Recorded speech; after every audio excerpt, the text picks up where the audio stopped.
Tanda pa daw nindo kan minsang maunang bita ni mo kauson na makukuha sa syudad ni Naga ang bulkan mayon.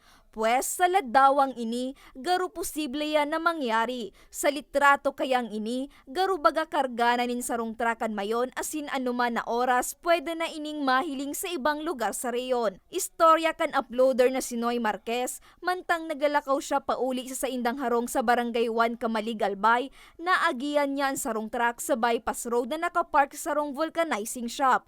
Kan aldaw na ito, uya niya mandang kuwaan nila dawan ng bulkan. Alaga diyaon man ang nasabing truck, kaya naisip niyang angguluhan ini na garu karga na kan truck an mayon.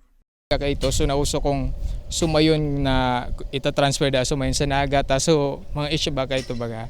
So iyo po lang so tig caption ko daman ko, parang tig caption ko lang daman na off to Naga ulit si mayon kasi nga ni na kuhaan ko na siya dati man, iyo man so tig caption ko. Dain niya sa nahunaon na maklik ini sa netizens kung saan nagguno ininin man iba-ibang kwelang komento. Ano man siya, parang social relevance man, tagarida ko lang man so nagko-comment duman na kung pasain ang ese mayon, mga araw ito. Ugma man si Marquez na napansin kan publiko ang sa iyang nagtrending na ladawan kan bulkan mayon. Ugma, tapos overwhelming man po so sa pagmati na araw ka ito so reception kang daladawan na kuha ko. Coping up mechanism ko lang ta garida ko lang baga so nangyari kang pandemic, so iyo ito so paagi ko para ma-cope up sa stress gari araw ka ito, kaya nakailigan ko na magpara picture. Kasagsagan kan pandemya kan kahiligan ni Marquez ang photography. Apwera sa bulkan mayon, may mga kuwa man siyang litrato nin mga insekto, burak, hayop, asin iba pa.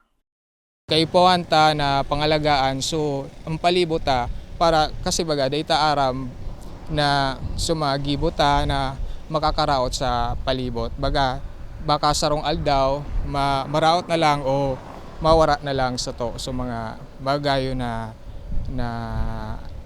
places ato. Saro si Marquez sa letpassers ngunya na taon, mantang nagahalat-halat sa resulta kan sa iyang mga pigsumitir na aplikasyon sa trabaho, ipapadagos niya muna daan hilig sa photography. Para sa mga baretang tatak, Bicol, Laorne Miranda.